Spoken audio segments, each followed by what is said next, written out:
Hello and welcome once again to Reimagining Our World, our weekly live program with me, Soveida Mani, your host. It's wonderful that those of you who've been able to have joined us from around the world for our continuing public discourse and conversation on matters of import to the world today, and in order to give us our weekly infusion of hope. Okay, so over the last two sessions, we started talking about a really important topic, which was the need for a collective decision-making institution in the form of a world parliament that would have certain key powers. We spoke of 4 powers. I'm not going to repeat them here, but one of the key ones was the ability to pass binding international legislation that would be binding on all the nations of the world in certain narrow areas, including climate change, global pandemics, and so on, where you have to have all the nations on board. Then last time we talked about how we ensure that such a body has democratic legitimacy, and we shared some views about how one can go establishing such a body, and ended up with a firm proposal of how I believe that this is most likely to work and what we need given the urgency of the global challenges we face. So today we're going to explore the $64 million question of how we can get nations to cede a modicum of sovereignty, a certain limited amount of sovereignty, to such a democratically elected world parliament. This is a question that I've gotten over the years as I have shared this topic with others, and it's an important one, and it's a really good question. And I'm just going to cut to the chase here and start by saying that ultimately it's going to take nations and our leaders fully recognizing and embracing the following 2 principles that in fact embody truths that reflect our social reality. The first principle is that the advantage of any one country in today's interconnected and interdependent world can only be guaranteed by ensuring the advantage of the whole. In other words, if one nation wants to guarantee its own self-interest and the well-being of its citizens, given how interconnected the world is, the only way to do it is by ensuring that the entire global community has its interests guaranteed. This harkens back to one of the sessions in which we talked about the fact that we've become so interconnected that we have become like a single organism, that we all either sink or swim together, that our destinies are intertwined. If this rings any bells, it's because COVID has afforded us an amazing opportunity to really learn these lessons if we hadn't fully imbibed them. So a couple of analogies that I love to use, drawn from other sources, is the analogy of the body that is interconnected, the limbs and the organs. The well-being of any one part is really dependent on the health of the whole body. So it doesn't make sense for the liver to say to the kidneys, I don't care that you have cancer or are diseased or you're on dialysis, I'm out for number 1. And in similar fashion, it doesn't make sense for one nation to say, my nation first, even if it's at the expense of other nations, because if the global community is not healthy, then we all suffer. And again, we'll come to later in a few minutes to how COVID is really teaching us this lesson, really beating us over the head with this lesson. The other analogy, an alternative one that we have also used, is the analogy of the ship with 193 cabins. Once the ship starts taking water and sinking, it doesn't make sense for people in any one cabin, again, a cabin being a nation, to say, hey, well, there's no water in our cabin, so we're cool with this. We don't need to tend to the well-being of the ship, because if the rest of the ship takes water, then the whole ship sinks, including the cabin that thought it was safe and secure. So that's the first principle that leaders and nations have to embrace. The second is to really come to an understanding that, again, given where we are in our world today, given the the evolutionary process that humanity has taken towards its maturity, the days of unfettered national sovereignty are over. In this world, it is nonsensical, and it is a denial of truth to say that any one nation has absolute sovereignty and can do whatever it wants within its borders or otherwise. We're so interconnected that every decision we make affects everybody else. For me, it was interesting. The first glimmerings of that recognition came during the global financial crisis, and starting 2008 with the euro crisis and onwards. For the first time, I started to see leaders of nations saying, hey, it's too dangerous for any one nation to make decisions alone without conferring with other nations, because decisions, financial decisions you may take to protect your own banks or your own nations could have a really deleterious effect on the rest of us. So we've had all these crises that have been coming over time, have all been opportunities for us to wake up and recognize that the heyday of national sovereignty is over. Now, if history is to be a guide, the recognition of these two principles that we've just articulated will only happen once humanity has gone through intense mental and physical suffering. This is a very old, dysfunctional, unfortunate habit that we have, that we tend not to think proactively. Again, this harkens back to a session that we had about the habit of acting reactively and based on expediency. In other words, short-term interests and short-term analysis in terms of time, as opposed to proactively thinking long-term and in the interests of the collective whole. So we tend to wait until there's absolute disaster and then we act. The famous historian Arnold Toynbee understood this human habit and tendency when he wrote in the 1970s that we are allergic as a humanity to the idea of global governance or world government. But he predicted that when faced with an existential crisis, which he thought would be the atom bomb and annihilation through nuclear war, that humanity would turn on a dime and right itself. And even though it would do so kicking and screaming, would opt for some form of global governance, which is what we're talking about. A world parliament is one aspect of this concept of collective governance for the good of the whole of humanity. Now, so my point about the suffering was, although this has been the old habit, we don't need to continue clinging to that habit. We can make a choice. Again, we talked about the importance of choice in one of the sessions. We can make a choice to change the way we do things. Our past does not need to equal our future. At any point when we realize that certain habits are disserving us, and do not conduce to peace and happiness, we can change them. Now, enter the twin crises of COVID-19 and the global economic recession. They are what I think of as midwives that are providing us with the perfect opportunity to do both things, to learn both lessons, the lessons of the two principles we talked about, and to experience deep mental and physical suffering. So let's look quickly at the first lesson about the principles of the advantage of the part only being guaranteed by guaranteeing the advantage of the whole, all nations.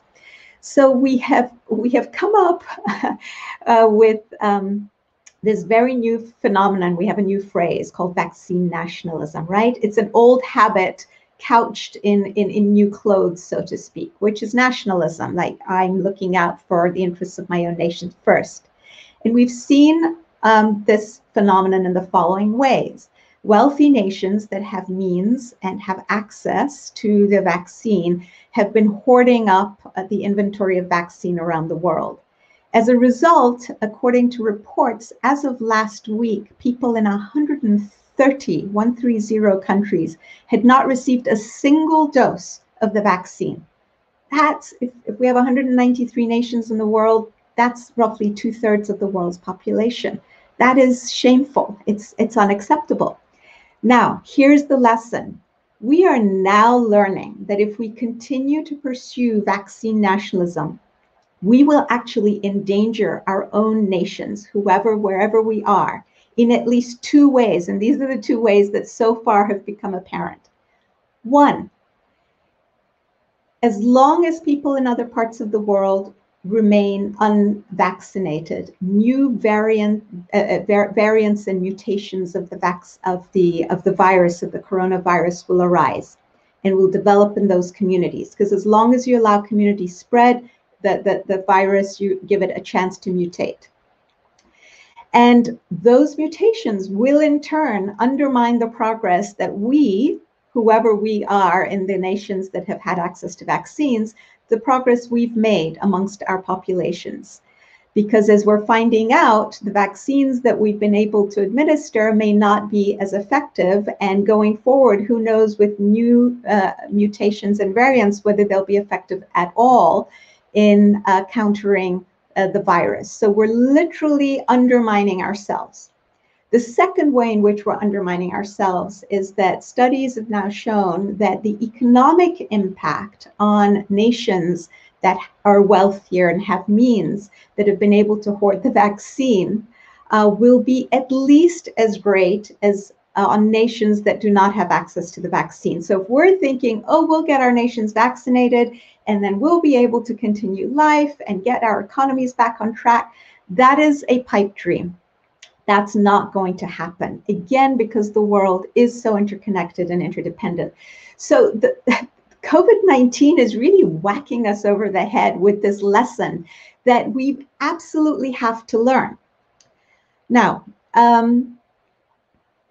the second way COVID is teaching us is through suffering. We know already about all the deaths and the infections around the world. As of yesterday, there were 113 million cases diagnosed around the world and 2.5 million dead.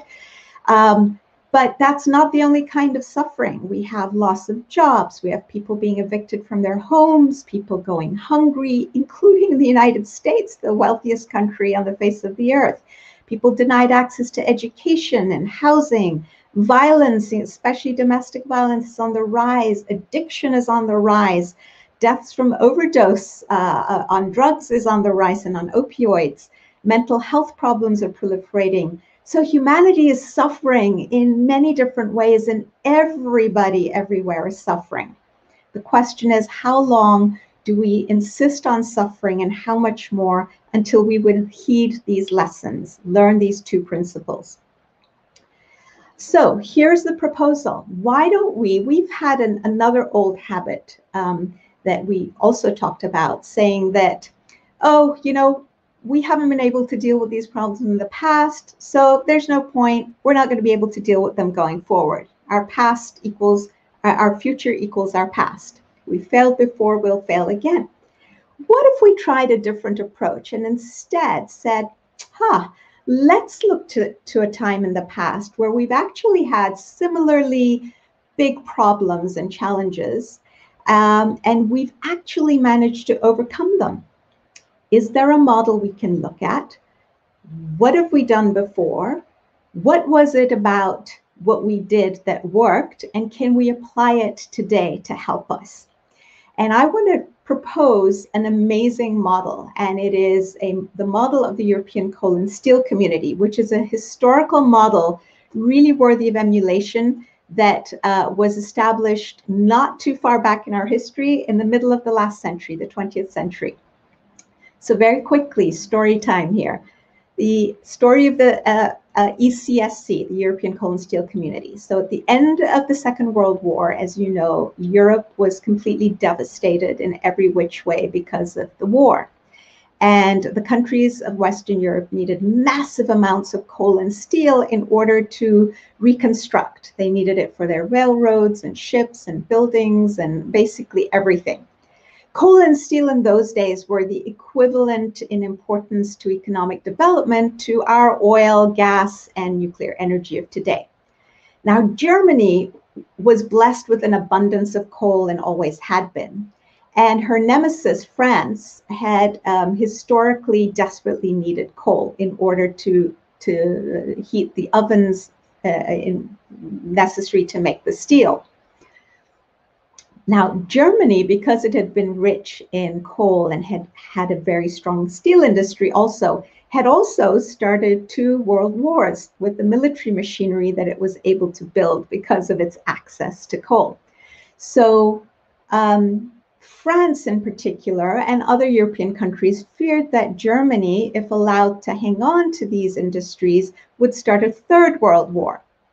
So the first idea was, let's dismember Germany's coal and steel industries. But they soon realized if they really wanted to have a strong Europe, Western Europe going in particular, they would need to have a strong Germany. And there was a new threat on the horizon, the rise of communism in the Soviet republics. So what to do? There was this conundrum, right? We need coal and steel, we're devastated, but we don't want Germany to start a new war, and yet we need Germany to be a strong buffer between the West and communism in the East. So enter an amazing human being by the name of Jean Monnet with an idea. And his idea essentially reflects something that it's a wonderful quotation from Goethe, who says, "Whatever you can do or dream you can, begin it. Boldness has genius, power, and magic in it." I'm looking to see if I can put the quote up. I can't find it right now, but never mind. We'll move on. Okay. So here's what Mr. Monnet proposed, that he said, why don't we pool all the resources, coal and steel resources of Germany, France, and any other European country that wants to, and put it in the hands of a supranational organization. So here, this is akin to the idea of a world parliament, a supranational organization that operates above the national level and has a lot of powers and authority. The coal and steel of all these countries was to be managed by this high authority of the ECSC, and it would act for the collective benefit of all countries. Sound familiar? This is what we propose that the World Parliament be able to do, to be given authority in a certain narrow sphere, or a couple of narrow spheres like in climate change, global pandemic, and so on, and be able to take decisions that had that were binding on the nations of which that were members of it.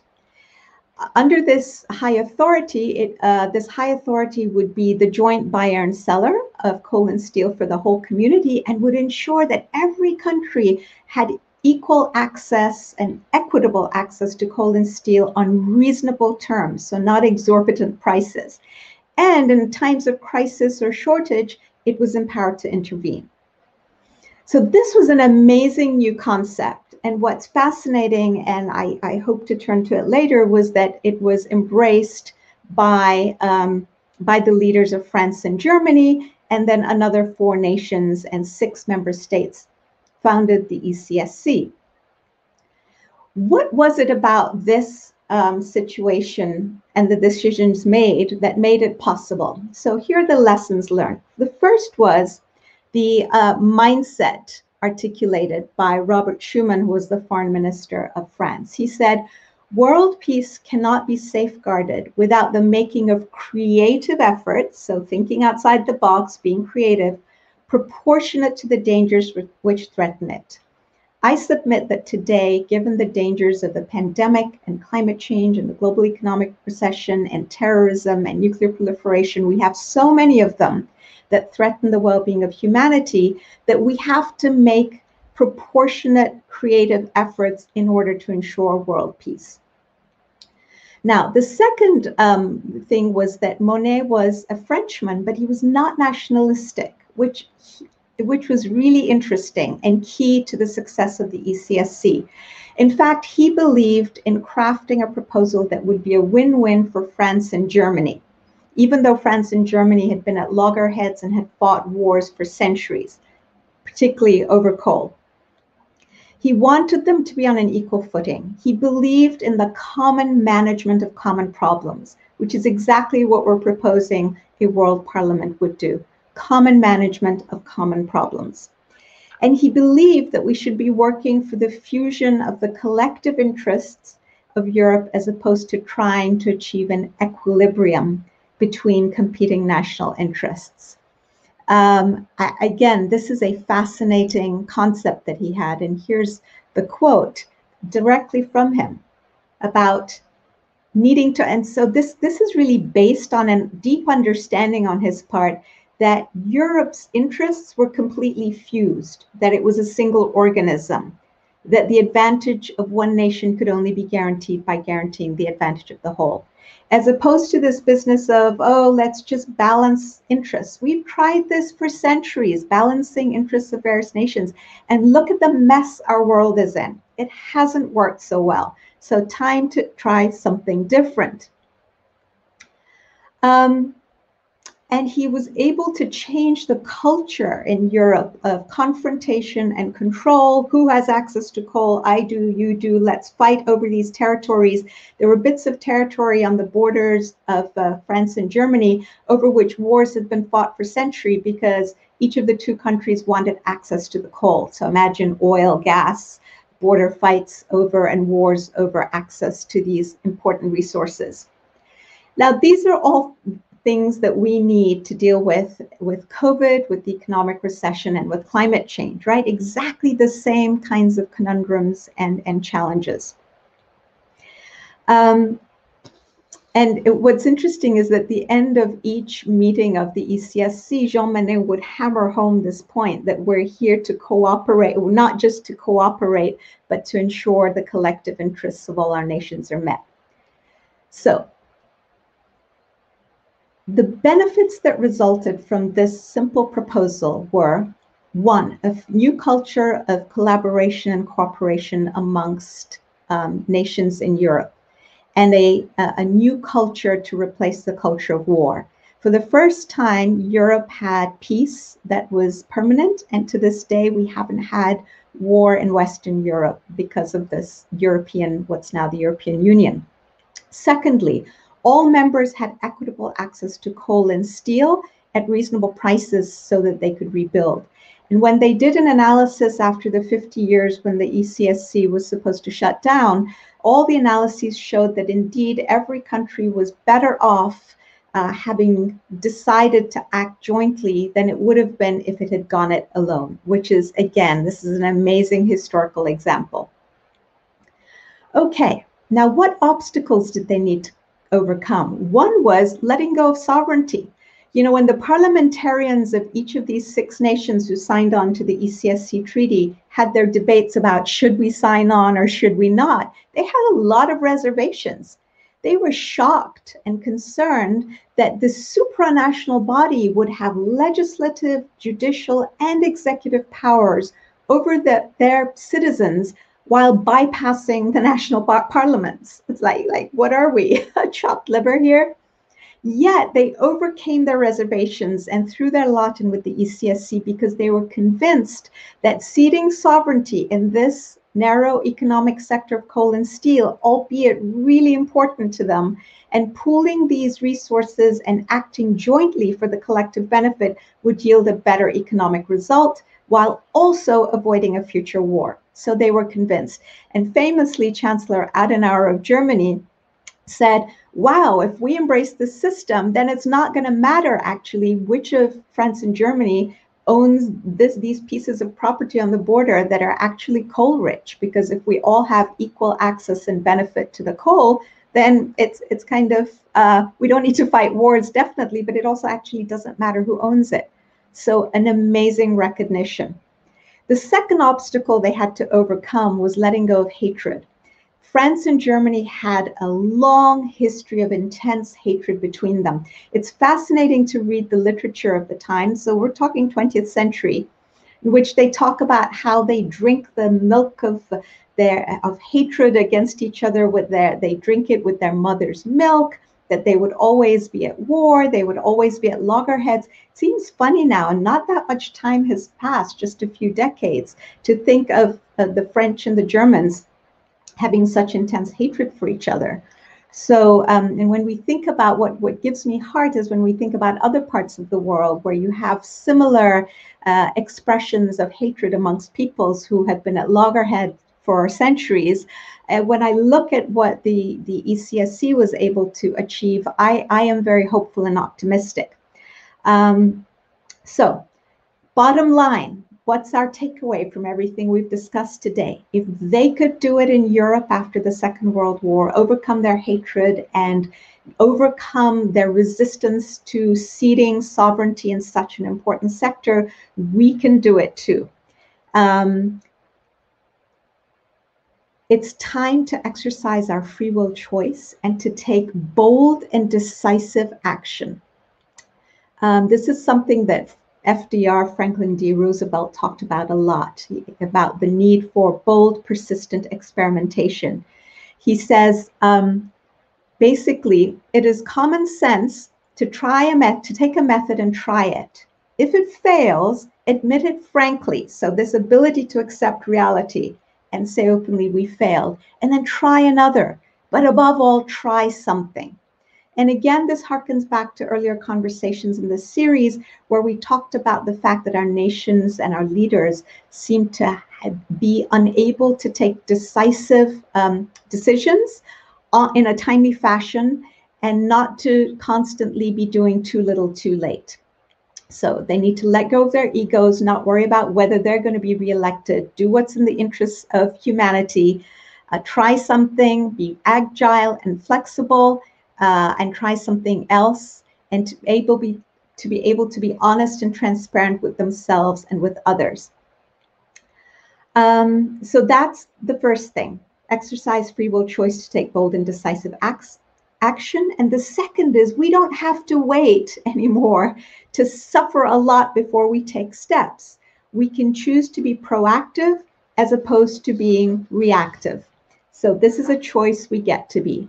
And finally, we can let go of who we've been in the past and how we've done things, driven by outmoded ways of thinking and outmoded habits, and start to develop new ways of thinking. Again, back to the two principles that we articulated at the beginning. The advantage of the part can only be guaranteed by the advantage of the whole, and the heyday of nationalism is over. Let go of excessive nationalism, let go of the culture of competition, and replace it with a culture of collaboration, cooperation, and an institutional infrastructure, starting with the World Parliament, with the powers that we talked about, that is based on representation of all segments of humanity, again, as we discussed last weekend, and upon the principle of consultation, which is actually the application of the principle of justice in practice. That's how it's one of the ways you actually apply justice. Okay, so I am going to end there. I hope one of the things you're noticing is that we've been weaving a tapestry throughout. This is our 12th session or 11th session today. All of these sessions are like pieces of a jigsaw puzzle or weavings in a tapestry. And while each of the sessions is standalone, each episode is standalone, they also all interrelate and build on each other. So just in today's presentation, you will see how we harken back to a whole number of key points that we have unpacked in far greater detail in past episodes. So if something struck your fancy and you thought, oh, I want to learn more about that or learn about the ideas here, feel free to go back to the previous episodes and take a look. And as ever, you can also learn more about all of these topics and look at them in more detail in our book, The Alchemy of Peace, which just came out in January. That's available on Amazon. Anywhere you are, wherever you are around the world, you can have access to it either in digital form or in soft copy or in hard copy form. So I will now look to see if there are any comments. By the way, I was very excited about the topic of ECSC today because it's a topic very close to my heart. It gives me hope that things are possible, that we can actually make the next quantum leap that we need to as humanity to achieve our maturity And I've actually written a lot on this. I wrote an entire book on the topic of the ECSC and why it worked in 2018 called Bridge to Global Governance. So if you're interested, you can also look for that on Amazon. Okay, I don't see any comments or questions. So in that case, I will end here and let you get on with your days. Have a wonderful weekend, and I look forward to seeing you all next Saturday at 4 p.m. Eastern Time. Take care, and if you have any questions or comments, again, feel free to put them either on Facebook or on YouTube. And please subscribe to our YouTube channel for free so that you get reminders and alerts about each of our programs, and you can watch the recordings if you miss them live. Take care. Bye-bye.